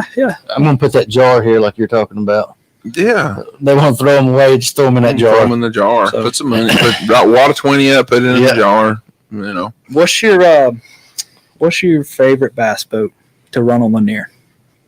If you had to pick a bass boat to handle the rough water, the one that I have right now, which is a Phoenix 721, Skeeter all the way. God, we're going to Danny. I'm going to ask you because we're going to have 4 different answers here. I will say that this year I have been in 3-4 different brands, and the smoothest one by far the Phoenixes that I've been in. Okay, hold on, Jeremiah. No, my buddy was like, I don't even know. I'm gonna say either. I've ridden in all 3 this year. I'm gonna say the 921 Elite Phoenix with a Yamaha on the back, no Mercury, the FXR Skeeter, or the Ranger 521L. What do you have? I got a Skeeter. You got a Skeeter. What kind of Skeeter? It's a ZX190. ZX190. 150 VMAX. I'm a true believer in a 21-foot boat on Lanier. 18.5 foot. Ooh, no. Ooh. 19's plenty. You get beat to death. How? Nah, I got 21. I'd rather run. You got a 21-footer? I turn it around in the back of some of them pockets, man. You got a 21-footer? Yeah, 20 foot 11s. Okay, that's it. It's basically 21. You might only be able to run about 72 in a Phoenix with a 21-foot boat, but you're gonna ride in comfort. So. That's what you said. That can handle the waves and stuff like that. That's it. That's the Phoenix can cut through the water. Yeah, it slices. It don't bang. So, are you a Mercury man or a Yamaha man? I got or are you an Evinrude? I have a Mercury. Oh, I'm sorry. I have a Mercury. David, what are you Yamaha? You're running Yamaha, ain't you? Mm-hmm, VMAX. So parts. That is true. Well, no, that's Evinrude. Evinrude, yeah. So, Danny, you got anything you want to? You got a question you want to add to that since we're getting into this personal preference type deal? Personal preference? Yeah, we're just spitting right now. I'm spitting stuff out. Are you just spitting stuff out? I'm just talking at this. You need me to take control? We got 35 people watching, so people are actually interested in. Yeah, I can't believe they're still here. I know, it's kind of crazy. I'm actually surprised. I want to say this, LJ, I appreciate you turning your pontoon boat around, but I did not catch LJ, hey, I'm gonna tell you this. You passed me on your pontoon the other day. You didn't say hi to me, and that hurt my feelings. Like right by me. He probably. I might have been on one of his piles at the time, but because he was out there fishing on his pontoon. So, all right. So, I can do some what we call the rapid fire questions. Yes, thank you, Brock. And so basically, we'll do it real quick, and we'll start with Cole, go to Ryan, and then to David. And I'm just going to pop out a question, and just boom, boom, boom, real quick. Sound good? Mm-hmm. All right. Best color for catching bass? Soft plastics. What time of year? I don't care. Best color? Lanier. PB&J or green pumpkin? All right, Ryan. Green pumpkin. White. So that's interesting. That's interesting. Wait a minute. Can we explain that for a minute? Pearl. Wait. Jerk shed. On a jig trailer. You're going on a jig trailer. Well, he just said salt. No, he said soft plastic. I said that. All right. Okay, yeah. All right, round 2. Biggest mistake anglers make fishing Lake Lanier? Oh, Lord. Beating the banks too much. I used to be one of them bad. I used to just beat the banks all year long. And then I finally realized get out and explore, and you never know what you're going to find. There you go. All right, Ryan. Come on, Ryan. Let's go. I don't know. That's a really hard question to answer. No, it's not. Not looking shallow enough. So So see, that's what I'm saying. Really like crossed me there. Basically, just cross them. All right. How about I would have to say bank beaters as well. Bank beaters. Yep. This lake is literally 95% of the year offshore. Mm-hmm. Okay. Offshore, 95% of the year. Okay. All right. So, question number 3: of all the ways you fish, what is your worst? What is your worst technique? What do you suck at? The Carolina rig. All right, I hate throwing it. It's an old man rig. I'm sorry. All right, Ryan. Anything finesse. Finesse. All right, David. Texas rig. It's like a shaky head. I don't. Don't Well, like it? no, it's not like a shaky head. I fish like And why do you say it's not like a shaky head? What makes a difference? It is. It's a different feel. It's just all in the feel. Yep. All right. We'll start now, David. We're going to go backwards. Now we're going to start with you. All right. Most overrated rod out there. Overrated. Overrated. Yeah. Let's get into this. What's the most overrated rod out there? I don't know. You don't know? Nuh-uh. Like, what is the one thing you hear people say? I gotta have this. And you're like, you don't need that. That's a tough one. Stick my foot in my mouth. That's a tough one. That's a tough one there. All right. How about you, Ryan? I can't answer. You guys, honestly. what are you scared? I can't answer honestly Why? because I don't want to. Okay. All right. I got where you're going. All right. Lord. I won't make a lot of people mad, but I grew up fishing the Abu Garcias, and no. You don't like Abu Garcia? All St. right. Croix and the Dawa Tatulas. And what else? There's one more. So, look, I got G. Loomis is overrated. The Loomis NRX is overrated. Johnny Morris rods are overrated. All right. So, there you go. Stuff like that. Yeah. All right. What's the most underrated rod, David? The most underrated. Underrated. Abu. Wow. Yeah. So, he doesn't like it. You go, okay, I got you. All right. Ryan? Wow. Nah. Probably the lower end Falcons. Lower end Falcons. All right. St. Croix. St. Croix are underrated. They're not underrated. They are, dude. To me, they are. Underrated. Okay. My St. Croix crankbait rod is the absolute best rod in my boat. Hands down. Okay. All right. Hands down. All right. I cried when I jammed that thing earlier this year and couldn't throw it. All right. David, braid. What brand braid you throw? Power Pro. Power Pro. Ryan. Suffix. What do we like? Is it for finesse fishing or for like frog fishing? Just whatever. I don't care. Frog and punching, it's J braid, and for finesse, it's Power Pro V2. Power Pro B2. All right. We'll start back with you, Cole. Best fluoro All right, hold on. Ducket. is the most underrated.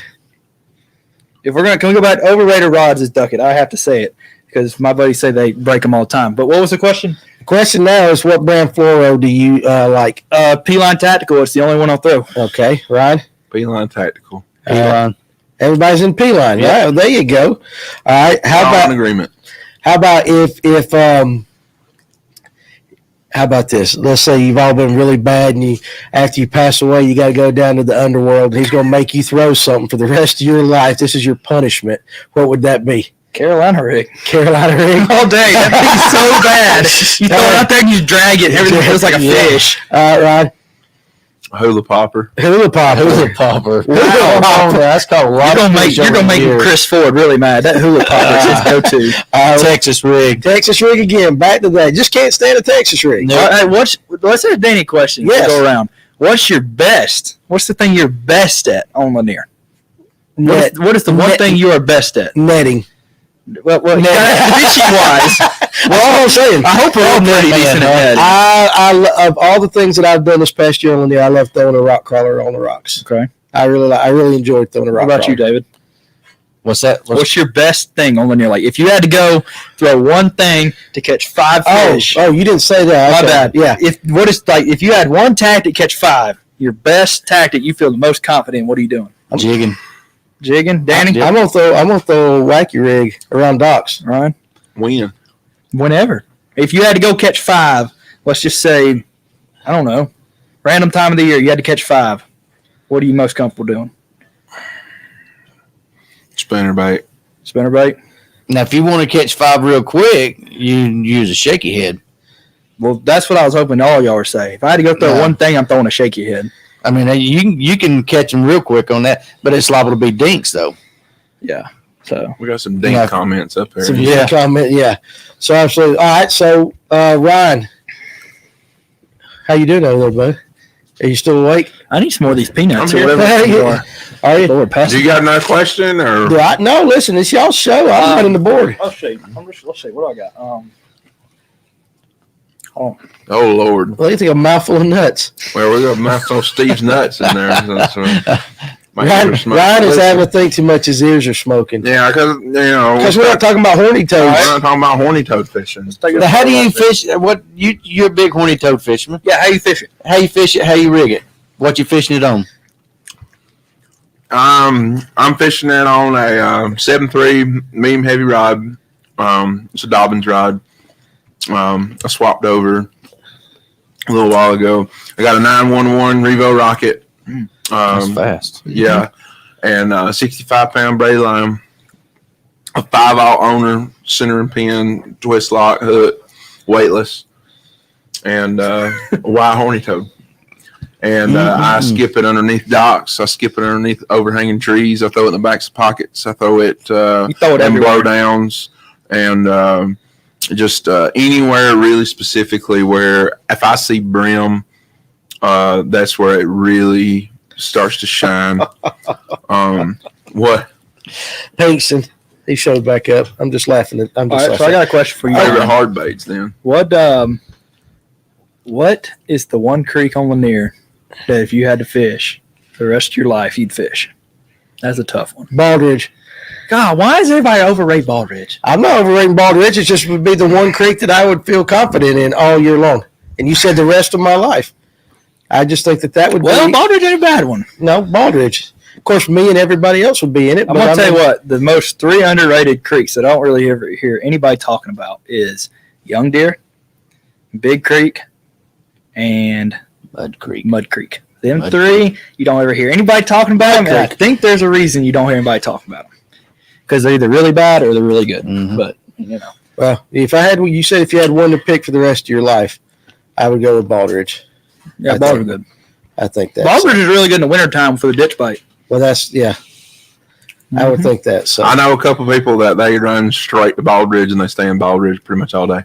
Yeah, I hate it. I know Jimmy Sanders got some deep brush, and I've searched that thing high and low and still cannot find that deep brush. But how about that question Jeremiah had? What's your favorite hard bait? Favorite hard bait? Yep. Right now or just period? Well, just I ain't even gonna try to press a button and bring that question. Let's just say period. Oh Lord, let's say period. How about you, David? Go to David first. I'm thinking. There's probably some strike. Hard bait. I fish a whopper popper a lot. Whopper. Mine. There you go. I knew it was coming. It was mine is a Booyah one knocker. A Booyah one knocker. What about you? Yo-yoing it. Hard bait. Hard bait. Nah. Probably a mixed stick, 110. How come nobody throws old school Rapalos anymore? Oh, I forgot. The I'm a little stick's good too. I'm a little stick? The I'm a little stick. Okay. I've caught so many fish on that thing. All right. So, but seriously, how come nobody throws? What happened to make the old style Rapalos? I think there's just so many crankbaits and stuff out there now. Mm-hmm. I think there's just so much. Right. And it's hard because. Are we overthinking it? I think a lot of people do overthink it, especially on lakes like old ass Bill. There you go. Amen, Brock. But a lot of people do overthink it. Like they're fish. Like I said, they run a cycle every year. They're smart, but they're not like, I mean, I just think people overthink it, especially on color. Right. There's a question. Yeah, I was reading that question too. If you had a lake that you had to go catch 25 pounds tomorrow, which direction would you head? Oh my gosh. And I'm going to assume some of you guys would go south. Nope. 1 day? 1 day. Where are you going? As far north as I can go. You going where? As far up as I can go. No, you're talking about on Lanier. Oh. Now he said if you had a lake that you had to go catch 25 pounds. If you had as far north as I can go. Well, okay. Let's do it two ways. Let's do this question two ways. First of all, it doesn't matter. It wouldn't matter what lake it is. I'd go if I had one day and you told me I had to go catch 25 pounds. It would be. I would go as far north as that's right. I would go get on the smallmouth. Yep. Smallmouth. Joe Cassie. Or smallmouth or what? Joe Cassie? No, I'm talking about any lake, anywhere. I'm going to go as far north as I can. No, I'm talking I think he's talking about specific lake. A specific lake, like the St. Lawrence, the river's not really a St. Lawrence River. So look, Harlan put Champlain. All right, so, none of you guys would go down to Burton or Joe Cassie. Okay, Danny, let's put this in two categories. Let's go Georgia and then let's go United States. Oh, God. So if you had to go to Georgia and catch 25 pounds. Tired Creek. What the? Tired Creek is a new reservoir. It's a new electric-only reservoir down around Cairo, Georgia. Okay, if you're going to try. No, wait a second. You said lake. Yeah, that is a good one. I would put that lake right now against any lake in Georgia. Hard labor, too, as far as you want to go. If you're going to catch 20-plus pounds and 25 pounds and they're largemouth, you're going to go to a largemouth lake in Georgia and do it. Now, you might can pull it off at Burton, but you're probably going to go to a largemouth lake. I got to go catch 25 right now? Yeah. And you said in Georgia. Oh, God. I'm not sure that lake's in Georgia. Yeah, that's what I'm saying. I don't think you can do that with. I'll answer one. Burton. I go to Burton in Georgia. That's a possibility. And then as far as United States goes, I would probably go to Okeechobee. I'd go Burton. Seminole would be Seminole would be it. Yeah. I'd go. Where were they at when that Farmer boy, can take me to? When were they at? That boy broke that 100-pound smallmouth record in a day or something like that. 25 pounds, LJ. Where were they at? Notley's a good one. Notley's a good one. Yeah. Carter's. A little rock pile. Wherever they were at, with that boy had. I think it was. Can't remember his name, but he had 100 pounds of smallmouth. Like a couple of weeks ago. Oh, that's Wheeler. If I'd go wherever St. Lawrence River. St. Lawrence River. I'd go to the river. I would think you could do if you really want to catch big sacks, largemouth. You go to Texas. Yeah, you go to Texas. You go to California. Some of them lakes in Texas. Okay, which brings me to my question I was going to ask you a minute ago. Right. Have you seen the grass this year in Lanier? The old foil, muddy, slimy grass that has not been there in years past and is on the points now. That you cannot even drag. You cannot even drag a shaky head across. Yes. What do you think the deal with? Because I'm gonna tell you what, and it's what's in Burton. I saw it this year.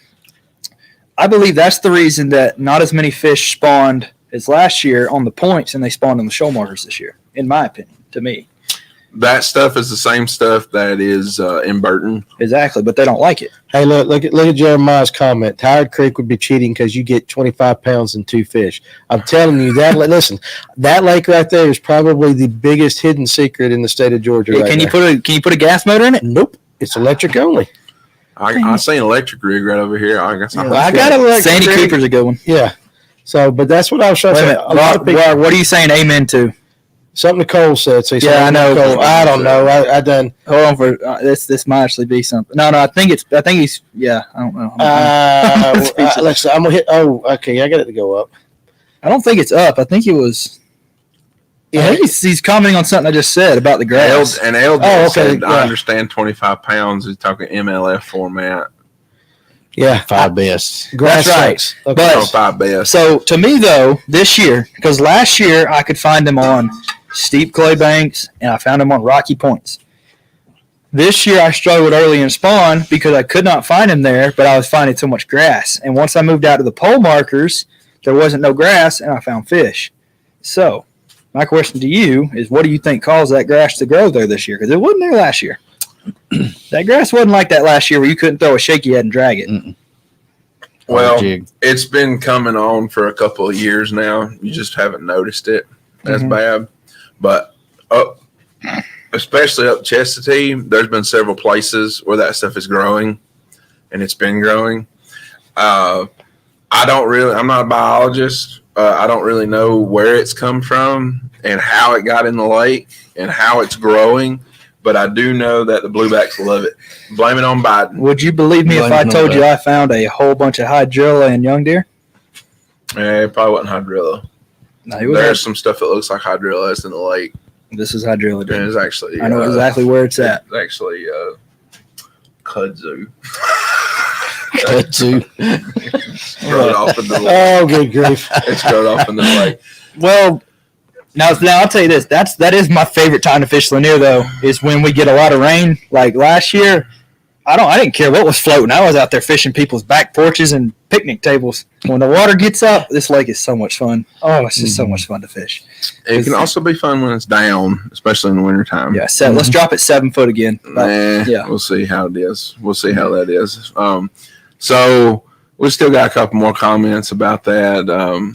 But I know, guys, I really enjoyed it. I know we had a bit of a technical issue in the beginning of the show. My bad. And Danny said my bad. So, yeah.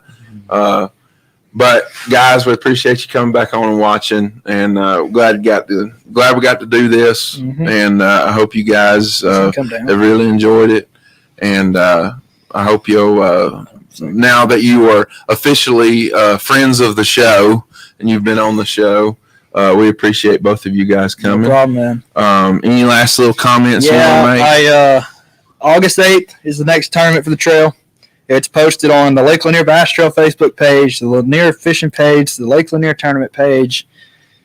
So go comment if you want to fish. I got spots left. Come on out and fish it, LJ. Come on, LJ. I want to see you there, brother. Yep. Yeah. Okay. You can come fish with me if you want to, LJ. We'll go on your boat. I don't care. You can get on mine. Yeah, either one. So there's your official invitation there. Yeah. Hey, by the way, how is the thing with Shaquille O'Neal going? I saw that. That's interesting. Yeah, that is interesting. I don't know if Danny knows about him that. Trying to get Shaq to come down on the Lanier and fish. Mm-hmm. Yes, Michael, I will be at the shop tomorrow and Saturday from 9 to 5. All right, and a couple more things. I need to shout out my little nephews. Shout out Jacob and Kendall, and of course, thank you, Ryan, and thank Danny for having me and Dave on the show. Shaq called both of you guys. Yep. Shaq called. No, you're bluffing. You're bluffing. I don't believe him. I don't believe you. But I need to hear thank you all for having us on the show, man. I truly enjoyed it, and I'm sure David did too. I did too. Exactly. And that's about it, man. And sorry about the rough start. That's fine. And hopefully you guys will come out. We'll keep drawing the trail. I mean, it's honestly, I do it for y'all. That's why I do it, because I love fishing and I love catching fish. Yep. And I love watching come out and fish at Big You need to come out and fish, and so does Danny. Y'all too far from me. I won't burn that. How too far? I can't fish on Sundays. Okay, well I understand that, but just show up and you can fish with me. How about that? I don't want to burn that much gas. You can fish with me any day. I'm gonna burn my gas. Go burn Kevin Underwood gas. All right. Well, with that being said, guys, again, we enjoyed it, and we appreciate you guys watching. A couple real things real quick, though, before we shut this thing down for the night. August 20th through the 22nd, we got the Etowah oh, my gosh, I cannot get it out. Etowah Outdoor Expo, which will be at where, Danny? It will be at the Mills in Canton. And Reformation Brewery is right there. You can come out. Friday night will be pretty much. We're going to be doing a show live that Friday night from the event.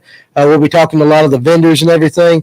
And then Saturday and Sunday will actually be where you can come shop, do stuff like that. We're going to be doing. They'll have a bass tank out there. We're going to be doing a couple live panels.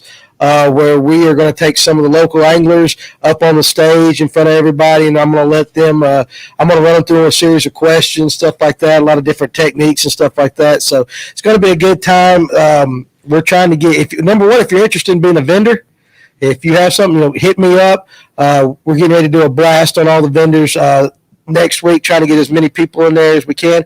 I know that on Friday night, O'Neal Williams will be there. He's been on the podcast before. Ooh. He's going to be there doing a kind of like a meet and greet at 5:00 that afternoon. There's going to be food. There's going to be, and like if you like craft beer, Reformation will be, right there. It'll be open, but a lot of great stuff. And again, Fish North Georgia will be there. True Grit will be there, and the Electric Elite will be there, showing off some of our boats. So it'll be a good time. One more thing, Cole has.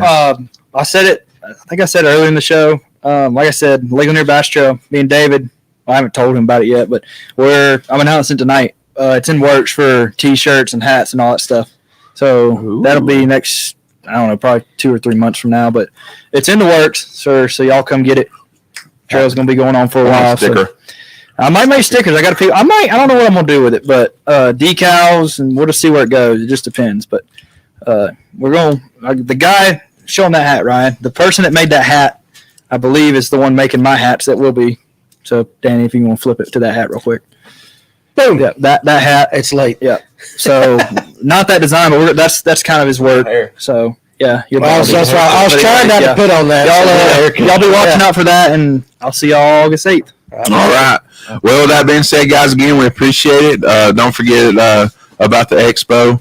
We really want to see you guys come out. And hopefully, Paul will be back next week, right? No. Josh may be, but Paul's not going to be here for a couple weeks. But I promise next week. Paul is going to be gone. Yeah, so we'll get it figured out. We will have it figured out. That's that way it's a little bit better. They'll take care of you guys. For next week. That's right. We won't have Call of Duty Modern Warfare malfunctions. Yeah, that's right. We won't be doing Call of Duty no more. Hey, it's so funny. It's all good. It's all good. Guys, we appreciate it. Tune in next week on next Thursday. We'll have another great show for you. And again, guys, for you watching later, we appreciate it. And as always, it's always fun, and we have a great time. Yes, sir. And appreciate you guys' viewership and appreciate all the support. And with that being said, we will talk to you guys on the flip side. See ya. Not yet. There we go.